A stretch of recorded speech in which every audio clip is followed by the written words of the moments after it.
بسم اللہ الرحمن الرحیم۔ شروع اللہ کے نام سے جو بڑا مہربان نہایت رحم والا ہے۔ ایک دفعہ حضرت حسن اور حسین بیمار ہو گئے تو حضرت فاطمہ رضی اللہ عنہا نے اللہ سے منت مانگی کہ اللہ حسن اور حسین کو شفا یاب کرے تو میں 3 روزے رکھوں گی۔ اللہ تعالیٰ نے بچوں کو شفا عطا فرمائی۔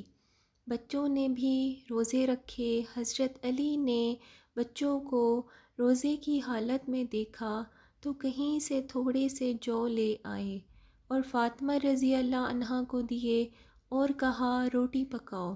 حسن اور حسین کائنات کے شہزادے روزے سے ہیں، اور جب افطاری کا وقت ہوا اسی وقت بھکاری دروازے پر آیا اور کہا میرے رسول کے لوگوں، کئی دنوں سے روٹی نہیں کھائی۔ حضرت علی نے، حضرت فاطمہ نے بچوں کی طرف دیکھا تو امام حسین نے سب سے پہلے کہا اماں میں نہ دے آؤں؟ حضرت فاطمہ رضی اللہ عنہا رش کرنے لگیں۔ مصطفیٰ کے نواسے باہر گئے، اپنے حصے کا کھانا بھکاری کو دے آئے۔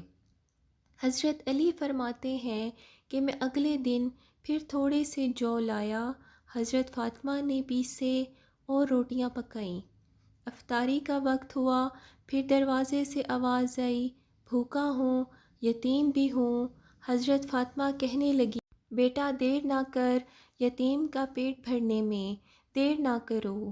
کھانا باہر چلا گیا، پانی اور کھجوروں سے روزہ افطار کر لیا۔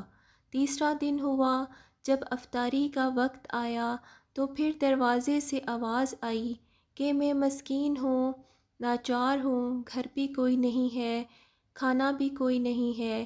حضرت امام حسین اٹھے اور تیسرے دن کا کھانا بھی اٹھا کے دے دیا۔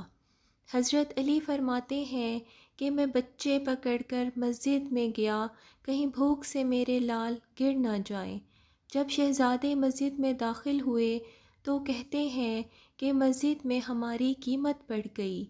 جیسے مسجد میں قدم رکھا تو نبی پاک صلی اللہ علیہ وسلم ہمارا انتظار کر رہے تھے۔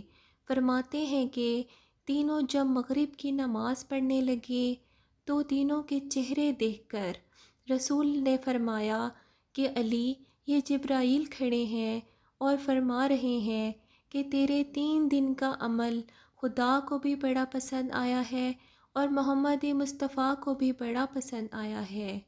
یہ اللہ کی طرف سے 3 دن کی بھوک دراصل کربلا کی تربیت تھی جو اللہ پاک نے ساری دنیا کے شہزادے حسن اور امام حسین کو دی۔